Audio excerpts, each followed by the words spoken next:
Welcome to PHC 100 Community and Public Health, Module 1, Part 2, Health and Illness.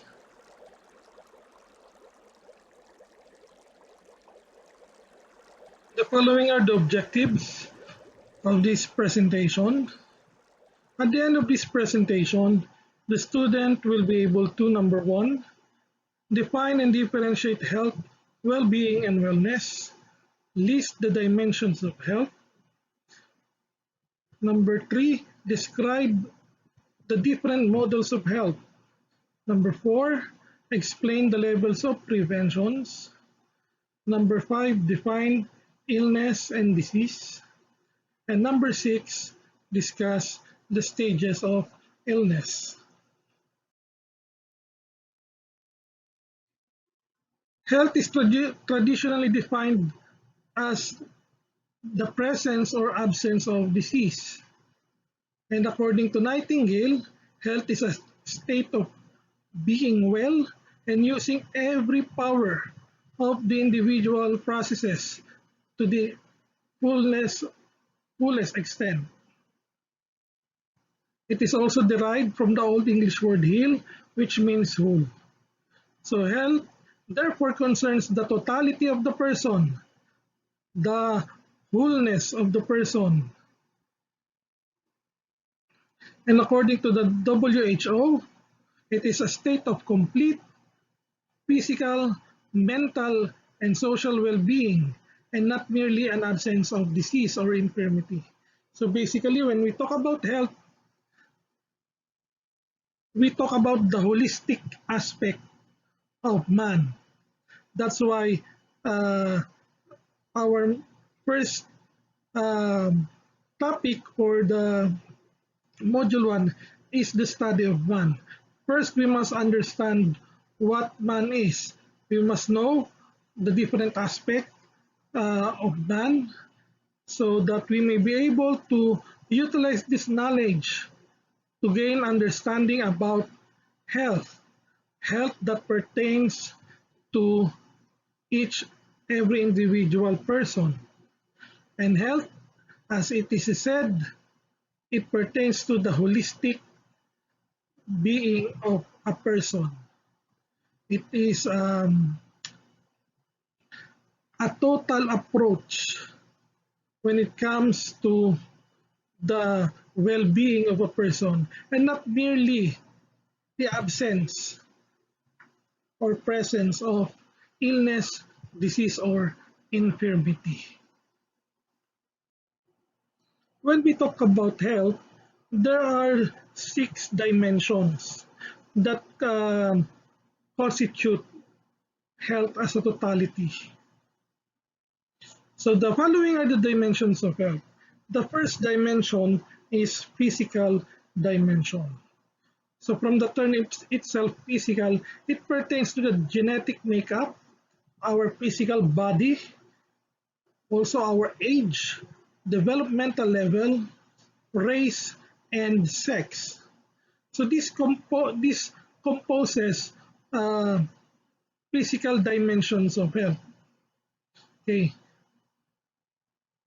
And then the second dimension is the psychological dimension. So this focuses more on emotional factors that influence health, including mind-body interactions and the self-concept or the concept of self, our body image. Okay?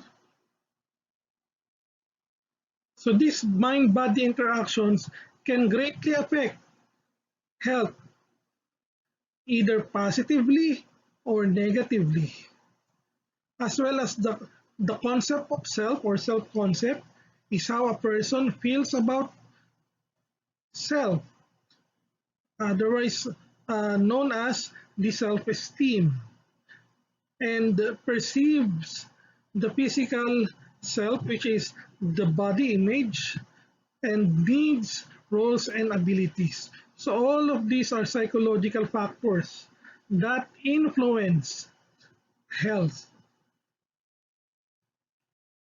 The third dimension is intellectual dimension. So from the root word intellect, so this dimension concerns itself with the cognitive aspect of man, meaning the thinking abilities of man, the thinking capabilities. Okay? So encompasses the cognitive abilities, educational background, and past experiences and positive sense of purpose.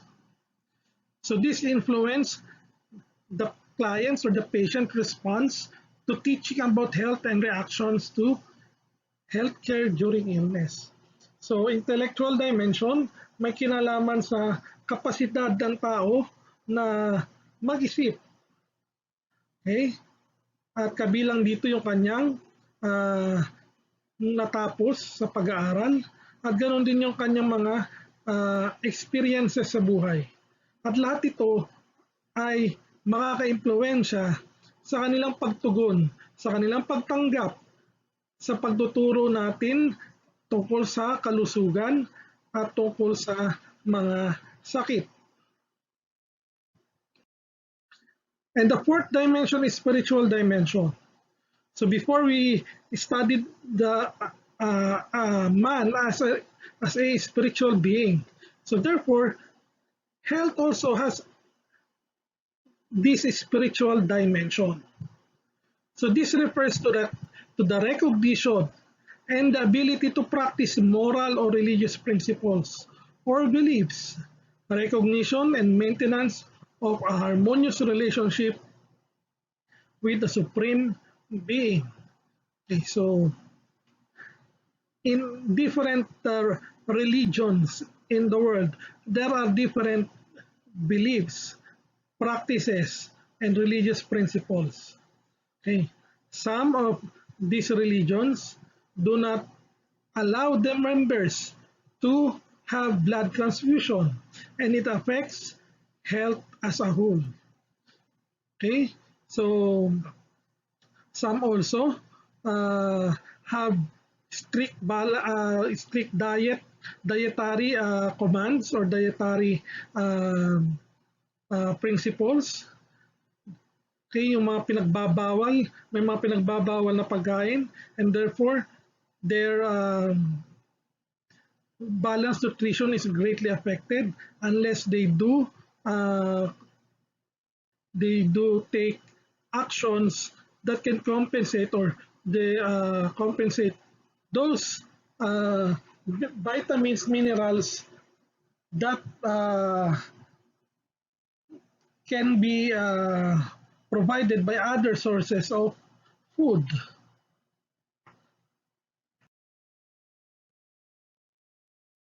Then the fifth dimension is the socio-cultural dimension. So this basically is our socio-cultural aspect that includes our standard of living. So it reflects this standard of living reflects our occupation, income, and education, as well as family lifestyle and daily living activities. And of course, the culture of the society where we live in, and of the interaction that influences a person to perceive his environment and how he or she copes with health and illness. So, bukod do sa religious dimension, so we also have this cultural dimension that affects health. So, like here in the Philippines, it is embedded in our culture that instead of going to the doctor, most of us, particularly in the barrios, prefers to go to the hilot. Okay, instead of going to the doctors to alleviate their illness or sickness. So that is part of the socio-cultural dimension that affects, of course, the health of individual person. And the last dimension is the sexual dimension. So basically, the sexual dimension refers to the acceptance and the ability to achieve satisfactorily expression to one's sexuality. Okay. When we say sexuality, it is not something that we should avoid to talk about. Okay. Sexuality ay dapat pinag-uusapan. Okay? So, as you can see in the image, the gender unicorn. Okay? So, I will just explain this. So, this gender unicorn represents the Soji. Okay, so Jim, isang masalimuot na usapan ang Soji dahil maraming tao ang hindi naunawaan kung ano ba ang Soji. Maraming tao ang galit at ayaw sa Soji, subalit hindi nila ito naunawaan. Okay? So basically lahat ng tao merong Soji. Okay? Ito sila ba ay kabilang sa LGBT community or maging sila ba ay heterosexual. So lahat ay may Soji. Ano ba ibig sabihin ng Soji? When we say Soji, it is sexual orientation, gender identity, and expression.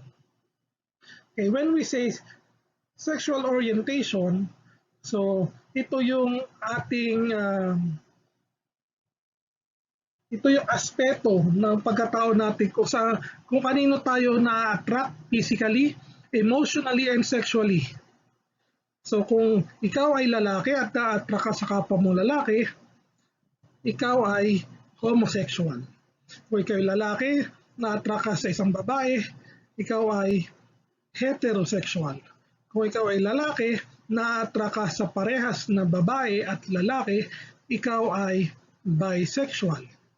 Kung ikaw naman ay isang tao na hindi nagkakaroon ng attraction sexually, so ikaw ay asexual. Okay, so yun yung ating sexual orientation. Now we go to gender identity. Okay, gender identity. When we say gender identity, ito yung ating perception. Yung tingin natin sa ating sarili. Ano ba ang tingin mo sa sarili mo? Ikaw, ang tingin mo ba sa sarili mo ay babae? Ang tingin mo ba sa sarili mo ay lalaki? Ang tingin mo ba sa sarili mo ay hindi babae, hindi lalaki? Or non-binary? Or queer or gender fluid? Okay? So, kung ako ay lalaki, pinanganak akong lalaki at ang tingin ko sa sarili ko ay lalaki, so I am a cisgender or cis man. Kung ako na may babae, tingin ko sa sarili ko ay babae, ako ay cis woman or cisgender woman. Kung ako naman ay babae, pero ang tingin ko ay ako ay lalaki, ang tawag sa akin ay transgender man or trans man. Okay? So, yun yung pananaw, yung tingin ko sa sarili ko. And then, gender expression. When we say gender expression, ito yung papaano ina-express na isang tao ang kanyang kasarian. Okay? So, ito ay it's either feminine, okay, yung mga nagdadamit babae, feminine, nagdadamit lalaki, masculine, ganun din sa pagkilos, feminine and masculine, or yung others na tinatawag, yung mga gender fluid, mga androgynous. When we say androgynous, may mga panahon na sila ay feminine, may mga panahon na sila ay masculine. So ito yung Soji na tinatawag. Okay, so lahat tayo, mapa-straight or member ng LGBT community, meron tayong Soji. Okay. When we say naman sex, so it is our assigned birth or yung assigned genitalia at birth. Okay, so we have female, male, and others. Yung others is intersex. When we say intersex, it is assigned sex at birth wherein a person have two genitalia, meaning a female and male genitalia. It is formerly known as hermaphrodite. Okay? Having known the dimensions of health, now we move on to the different models of health. Okay, the first model is the medical model. So in this model, health is stated as being free from signs and symptoms of disease and illness. And illness is the absence of health. And also, people viewed as a physiologic system with related functions. So basically, health practitioners use this model in their focus in the relief of signs and symptoms of the disease and malfunctioning organs. So dito sa medical model, ang pananaw nila sa health ay hindi ka malusog or hindi maganda ang iyong kalusugan dahil ikaw ay may mga signs and symptoms, may mga senyales at sintomas ng sakit. At ang sakit daw, ang pagkakasakit ay pagkawala ng kalusugan, absence of health. At dito tinitingnan ng mga doktor, ng mga health practitioners na ang tao bilang physical na mga organ system. At itong mga organ system na ito, alam naman natin na sila ay may kanya-kanyang function. At dahil sila ay hindi nag-function ayon do sa kung ano talaga yung kanilang dapat na maging trabaho, sila ngayon ay merong nakakakitaan ng mga senyales at sintomas ng sakit. Sila ay nagkakaroon ng malfunction. And therefore, kailangan ng medical intervention. And again, in this medical model, health is the state of being free from signs and symptoms of illness and disease. The next model of health is the health illness continua or continuum. So it is said in this model that health is constantly changing, and from a high level of wellness to the opposite side of illness, where death is the very end of the graduated scale. Okay. And also in this continuum can also be used to measure a person's perceived level of wellness. So na may-measure sa pamamagitan nitong health and illness continuum or spectrum yung level ng wellness ng isang tao. Okay? So in this continuum,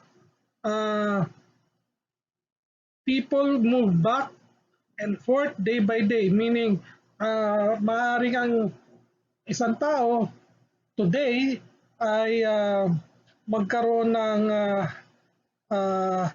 illness at nasa level siya ng or nasa side siya ng continuum ng illness side, and the very next day pwede siyang malipat agad sa wellness side. Okay? So, ito ay walang constant. When we say walang constant, wala siyang constant time. So, very random siya. Okay? So, sabi nga dito, there is no distinct boundary across which people move from health to illness or illness back to health.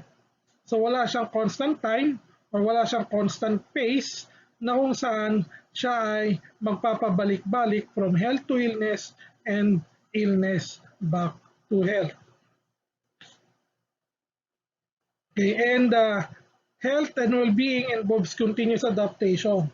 So sinasabi lang na uh, yung pagkakaroon ng mabuting kalusugan at well-being ay resulta ng pag-adapt ng tao, patuloy na pag-adapt ng tao sa kanyang environment. Okay? At yung failure to adapt, maaari siyang magdulot ng illness or sickness. And kapag completely or totally tayo ay nag-fail sa adaptation at magkaroon ng irreversible damage sa katawan, of course, the final ending would be death. As you can see in the illustration, so this is the health and illness continuum. Okay? So, kung makikita nyo, siya ay may mga numbers from 0 to 10.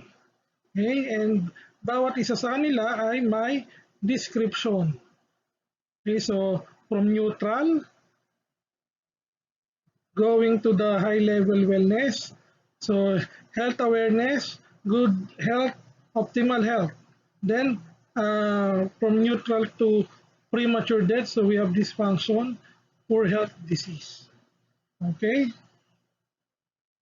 So basically, health and illness continuum views health as a constantly changing state. Okay? So yun yung uh, pinaka meaning ng and illness continuum.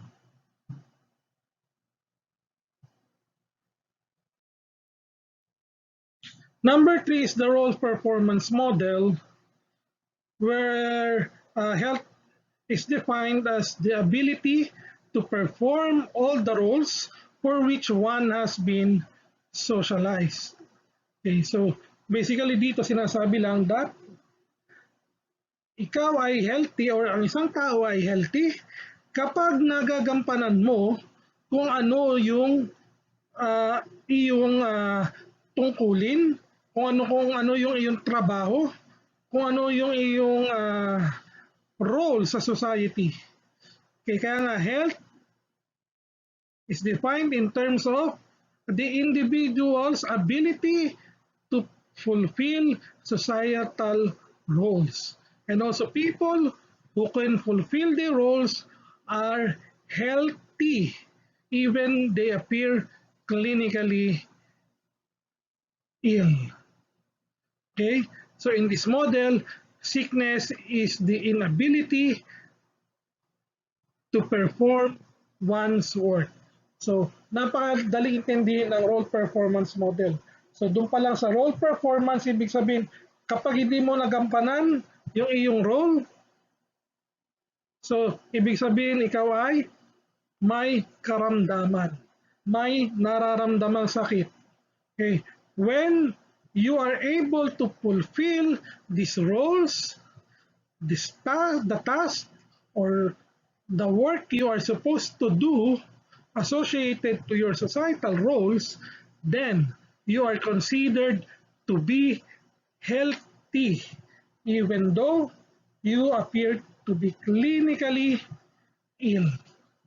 Okay, so daling tindihin. So, ganito lang. Pag ikaw ay nakakapagtrabaho, nagagampanan ng trabaho, ikaw ay healthy.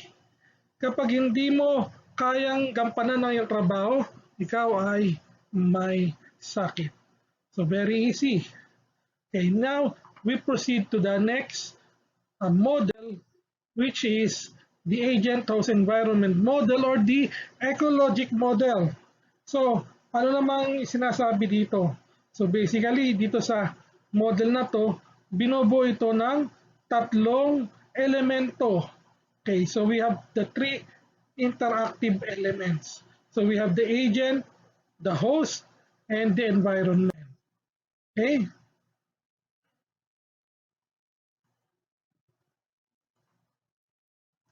So yan. So basically in this model, ang mahalaga nating tandaan na kailangan itong tatlong elemento na ito ay balance in order for us to be considered to be healthy. Kapag may isa sa mga element na ito ay nagkaroon ng pagkukulang or nagkaroon ng problema, then illness can be manifested. Kay lilitaw na magkakaroon tayo ng pagkakasakit. Okay, so ano bang included dun sa host? Pag sinabing host, tayo yon. Okay, so kasama dun ang age, sex, race, genetic profile, so history of disease, okay, immune system status, religion, custom, occupation, marital status, and family background or family health history. Then sa environment naman, nandyan yung temperature, humidity, altitude. Then, kasi syempre kasama dyan yung ating shelter, crowding, housing, and neighborhood. Then the basic needs, water, food. Okay? Also, we have the radiation, pollution, and noise. And then sa agent naman, dito papasok yung mga biological agent kung saan kasama yung bacteria and viruses, in short, mga microorganism. Also, chemical agent, so may poison, alcohol, smoke, or ammonia, etc. And also physical agent, sa physical agent naman, so makakasama din yung trauma, okay, radiation, fire, and so on. And of course, nutritional imbalance. So agent yan. So any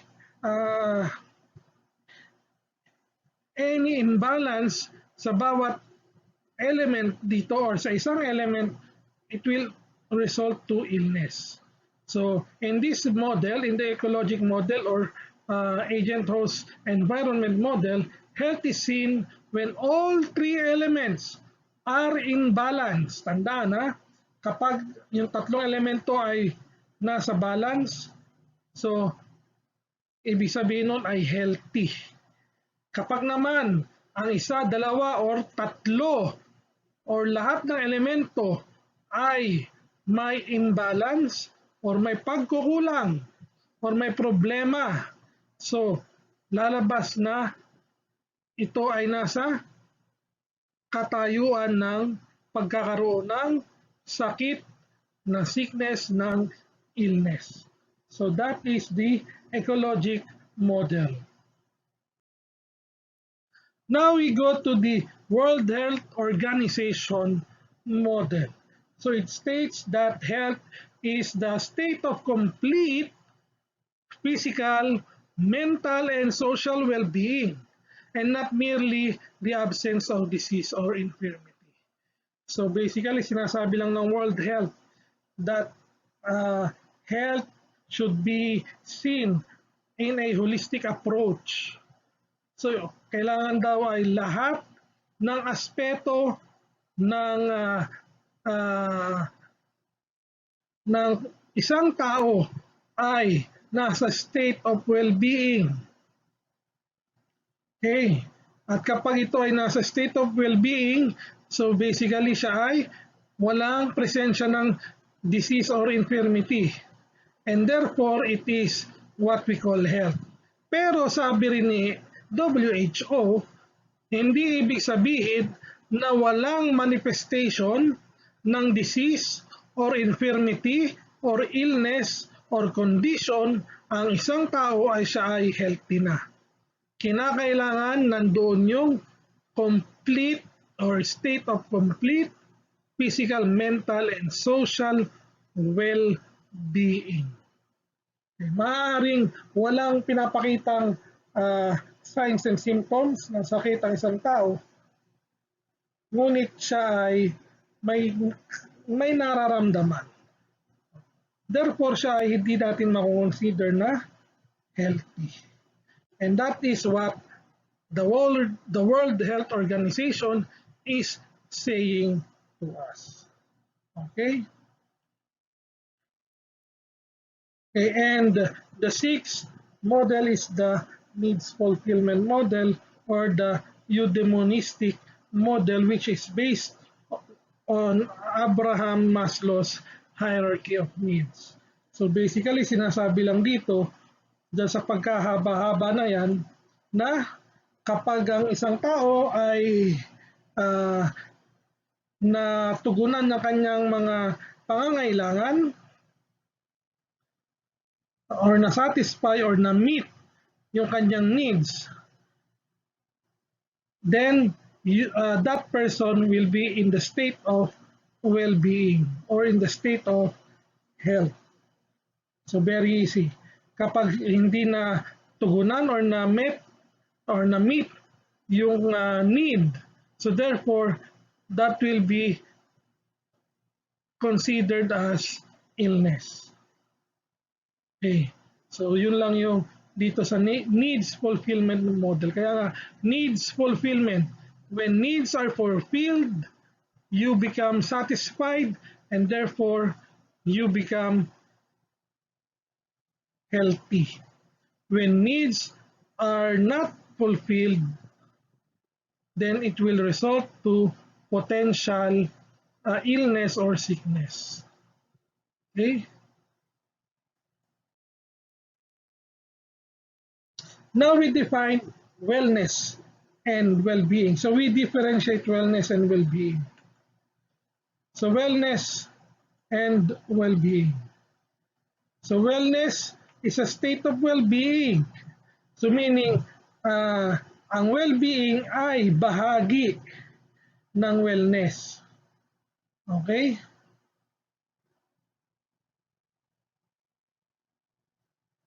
Then, sabi dito, well-being is a subjective perception of vitality and feeling well. So siya daw ay isang subjective na pananaw o pananaw ng isang tao tungkol sa kanyang sariling vitality, sa kanyang sariling pagiging masigla at yung pakiramdam niya na siya ay malusog or walang karamdaman.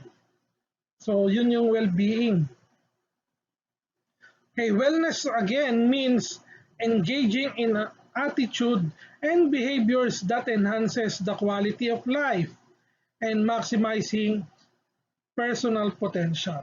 So, wellness ay attitude daw. Ito ay pamamaraan na kung saan nagde-develop ng mga behavior at mga attitude para magkaroon ng pagbabago, improvement sa quality of life ng tao at ma-maximize kung ano man yung potential na meron ang isang tao.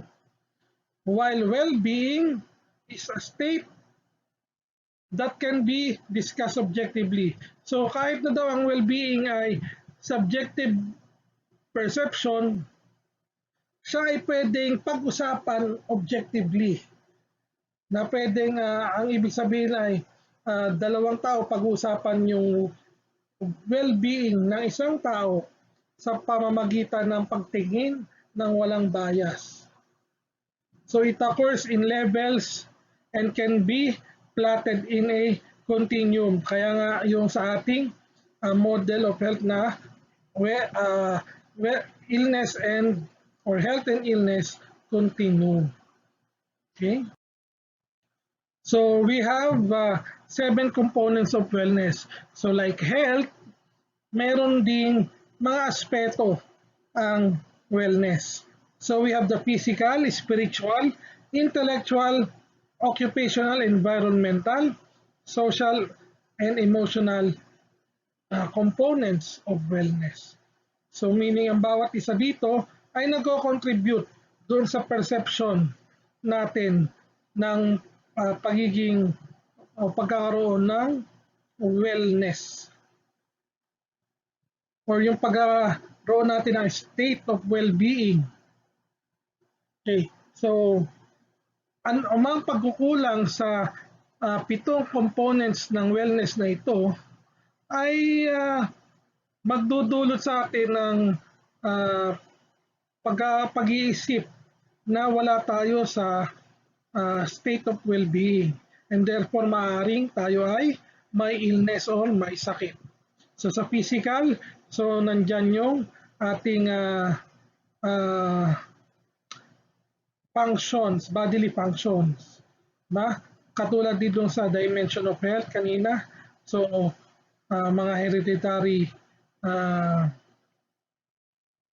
mga genes natin, okay? Yung ating age, yung ating body structure, yan. And then spiritual, okay? So spiritual aspect ay nakakatulong sa pagkakaroon natin ng perception about wellness. Okay, intellectual, occupational, yan, very important. So sa dimensions, walang occupational, pero sa wellness, meron. Why? Dahil tandaan natin na kapag tayo nagtatrabaho na, mas maraming oras ang nagugugol natin sa trabaho kaysa sa ating bahay. And therefore, pinsan, kung ano man yung problema natin sa ating trabaho ay naiuwi natin. At kapag tayo ay masyadong stress sa trabaho, nawawala yung ating pakiramdam ng wellness. Diba? Parang pakiramdam natin ay tayo ay palaging pagod, diba? Parating not feeling well.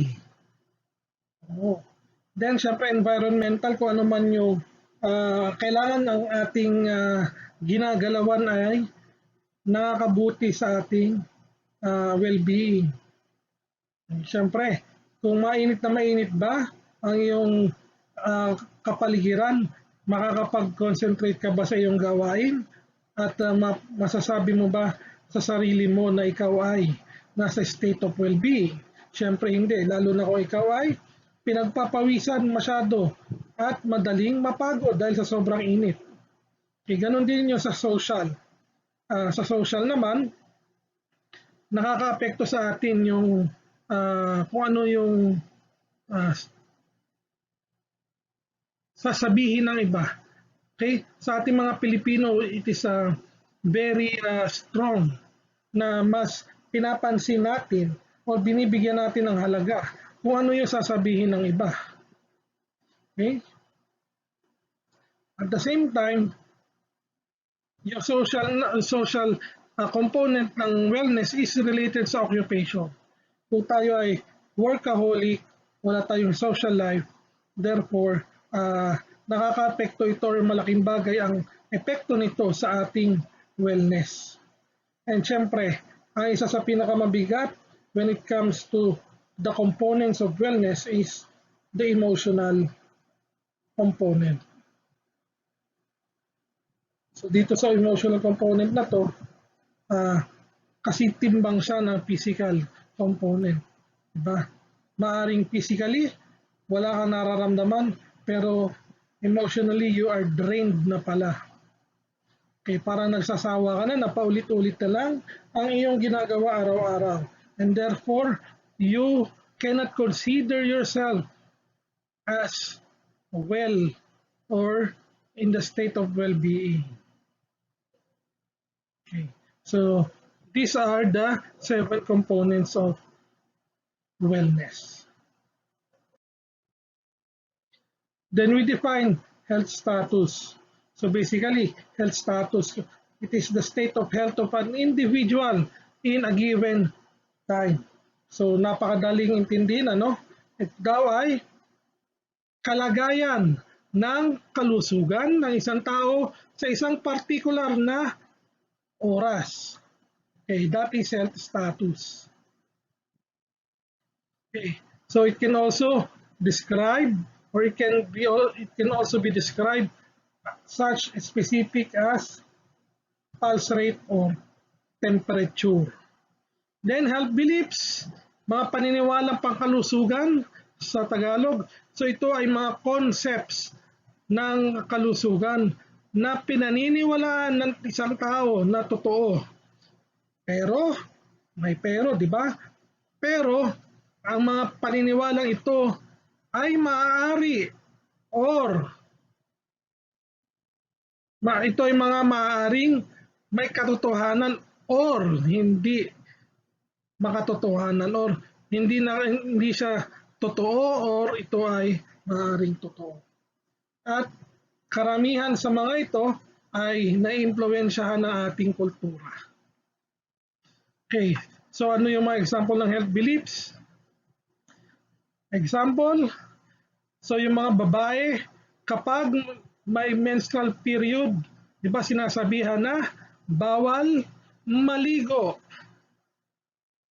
Or yung mga tayo sinasabihan ng mga matatanda, wag kang maggugupit ng kuko sa gabi. Bakit daw? Lalabo ang mata. May connection ba ang paggugupit ng kuko sa pagkalabo ng mata? So that is influenced by our culture. Diba? Or yung wag kang matutulog nang basa ang iyong buhok kasi daw ikaw ay mababaliw.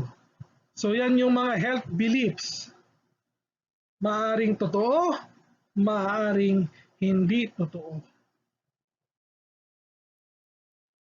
Okay. So how about health behaviors? So, diba, sa salita pa lang natin na itong mga salitang to, makikita na natin kung ano yung mga possible meaning nila. So, health behaviors are actions people take to understand their state of health, maintain an optimal state of health, prevent illness and injury, and reach their maximum physical and mental potential. So this is intended to prevent illness or disease or to provide early detection of disease. So health behavior ito ay mga ginagawa ng tao, mga kikilos ng tao upang magkaroon ng lunas o maiwasan ang pagkakaroon ng sakit. Then we go to illness. So illness is a highly personal and subjective concept.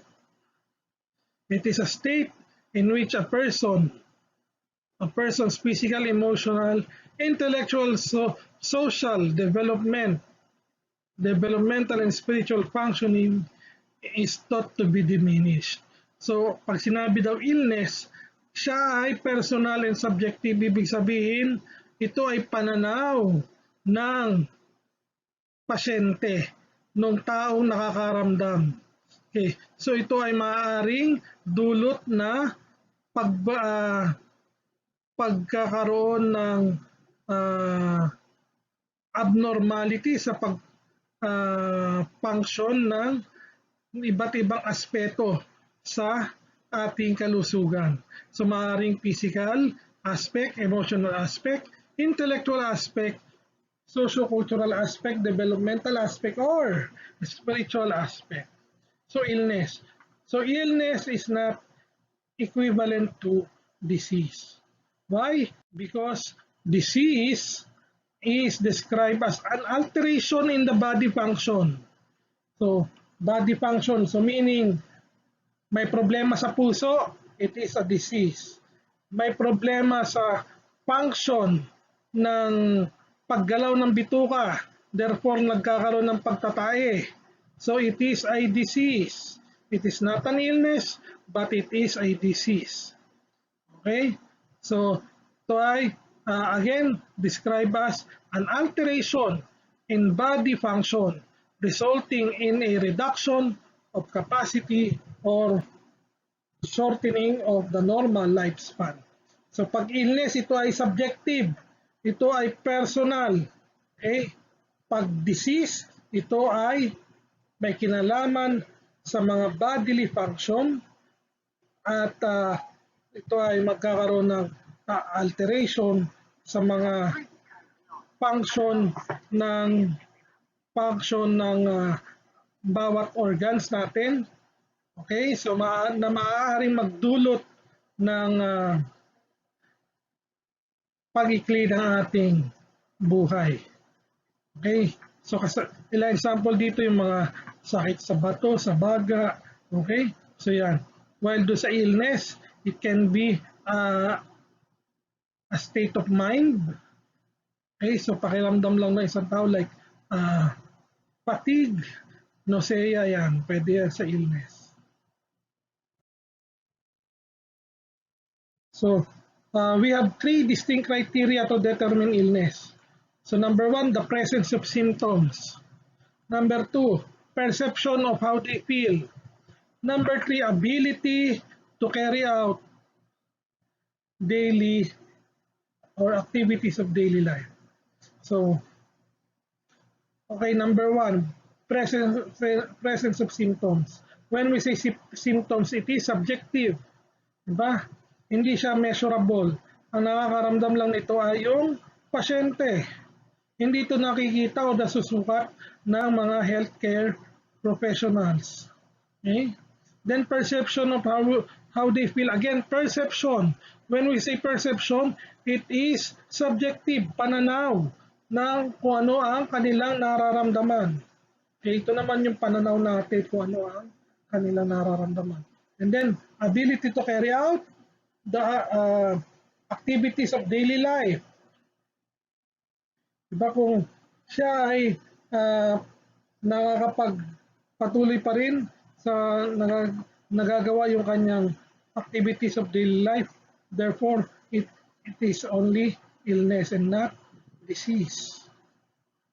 Kasi pag disease, magkakaroon na ng alteration sa bodily function and therefore, magkakaroon din ng alteration sa activities of daily life.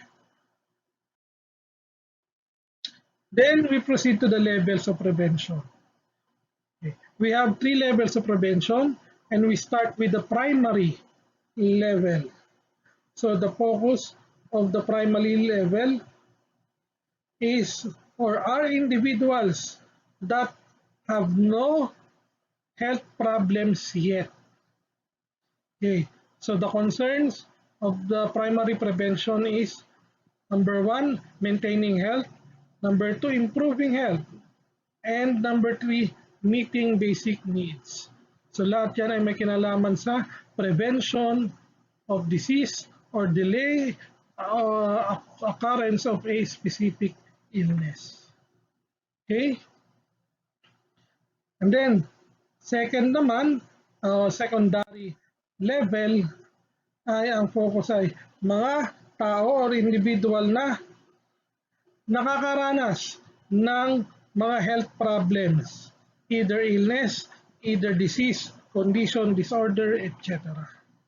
At ang focus naman dito or ang concern ay number one, early treatment and cure.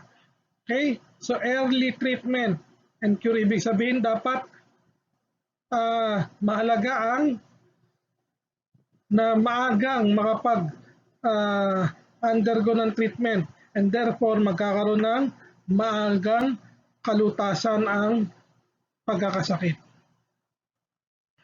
And then, preventing of complications para maiwasan ang komplikasyon.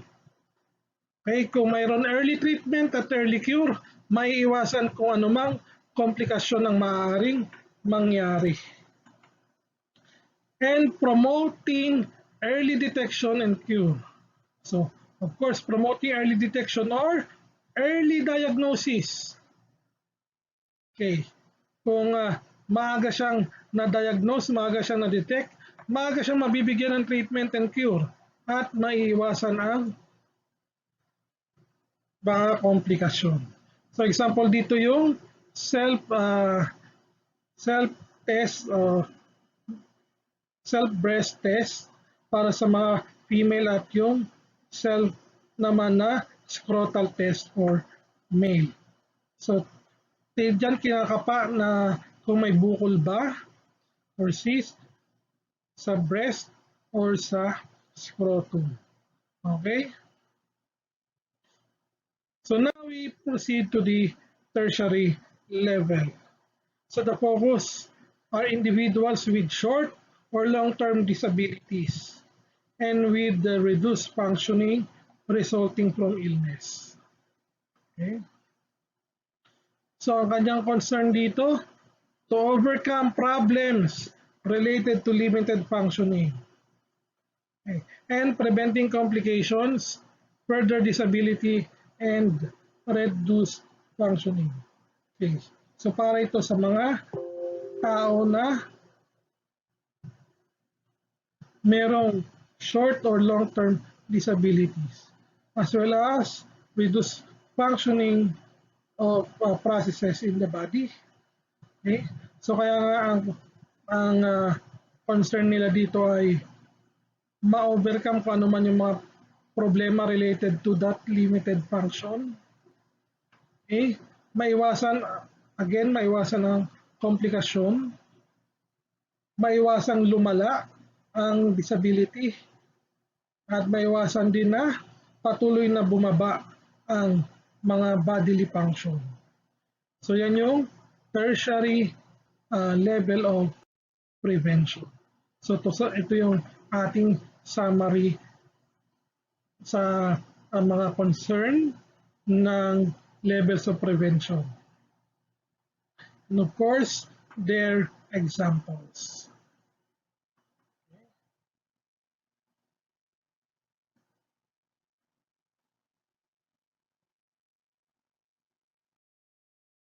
Okay, so we now go to the disease classification definitions. Okay, so acute versus chronic. So when we say acute, rapid onset. When we say chronic, siya ay matagal bago mag-manifest. Then, acute, also for a short period of time. While chronic can be permanent and pabalik-balik. Long period of time na pabalik-balik. Okay, acute self-limiting. Okay, chronic nga can leave permanent disability and requires long period of care. Okay, next is communicable. So, pag ba sinabing communicable, nakikipag-communicate ba ang mga diseases na ito? Yes, it's in some way we can associate that communicable diseases can communicate to others. Kaya nga siya ay can be able to spread from one person to another, communicable disease. So ano example ng communicable diseases? So we have pneumonia, tuberculosis, pulmonary tuberculosis. We also have COVID. Okay? COVID-19 is a communicable disease. Okay. So next is congenital. Okay. Congenital exists before birth. Okay? So meaning these are diseases that manifested when a person is still in the mother's womb.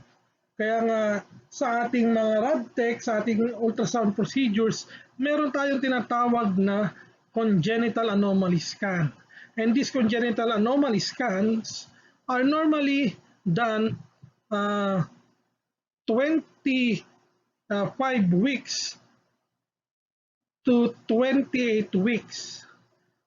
And the OB-sonologist will be the one to do this congenital anomaly scan. So, tinitingnan dito lahat ng parts ng baby or ng fetus, kung kumpleto ba yung fingers, yung toes, dalawa ba ang kidney, dalawa ba ang mata, isa ba ang bibig, tenga ba tatlo, dalawa. So, doon tinitingnan kung may anomaly sa fetus or sa baby. Okay. Next is malignant. The term malignant means malala, tends to become worse and can cause death. So anong kabaliktaran ng malignant? Benign. Okay. Then we have the degenerative diseases. So these degenerative diseases results from wear and tear. Pag sinabing wear and tear, sa katandaan. Okay, so sabi nga dito, results from deterioration of organs. So sa katandaan na ng organs. Okay. And then, functional disease. So these diseases affects the function and performance. Okay? So next is psychosomatic. Okay, so these diseases are psychological disease manifested by physiologic symptoms, kaya siya ay psychosomatic. Diba? Pinagsama yung psyche and somatic. Okay? Then we have the idiopathic diseases. When we say idiopathic, it is unknown. The cause is unknown, like ITP or idiopathic thrombocytopenic purpura. So it is a disease that are manifested by PTK, reddish PTK in the skin, but the cause is still unknown. Then lastly, we have the uh, iatrogenic diseases that are caused by medical therapy. Okay. So these are the classification of diseases and their definitions. Having known the different classifications of diseases and their definition, we move on to the stages of illness behavior. So there are 5 stages, and we begin with the first one. And this is the symptom experience stage. So in this stage, the client notices that there is something wrong and may try to administer some remedies, does not suspect a specific disease, specific diagnosis. So there are 3 components of this symptoms experience. So the client is aware of the physical change, and the client is able to evaluate this change. And of course, there is an awareness that this change is a symptom of an illness. So this is the first stage of illness behavior. So presence of illness must be acknowledged by the client or the person before we can move, or he can move, or she can move to the next stage. The second stage is the assumption of sick role stage. In this stage, there will be an acceptance of the illness by the client or the patient. The client is excused from normal duties and role expectation. So dito, yung pasyente ay unti-unti nang nagwi-withdraw from his or her daily activities. So illness becomes a social phenomenon. Why a social phenomenon? Because the people around the client will be validating the client's illness or sickness. Okay, sabi nga sa mga commercial na mga gamot, if symptoms persist, consult a doctor. Thus followed by the third stage. This third stage is the medical contact stage, in which the client seeks advice of a health practitioner or a health professional, mainly a doctor. So there are 3 types of information that the client sought to know or to receive from the health practitioner. First is the validation of the real illness of the client. Second, explanation of the signs and symptoms that the client is experiencing in layman's terms, in terms that easily be understandable by the client. And third, the reassurance that the client will be all right and will be okay as soon as possible. Or the prediction of the prognosis of the client's illness. And at the end of this stage, or at this stage, the person may accept or may deny the diagnosis. That's why there are clients or patients who are seeking second opinion. The next stage is the dependent client role stage, okay, in which the client or the patient now depends on healthcare professionals for the care, for the relief of the illness that he or she is suffering from. The client is also expected to get well soon as possible. And in this stage, the client accepts care, sympathy, and protection from other people, such as family, friends, and of course, from the healthcare professionals that are taking care of the client.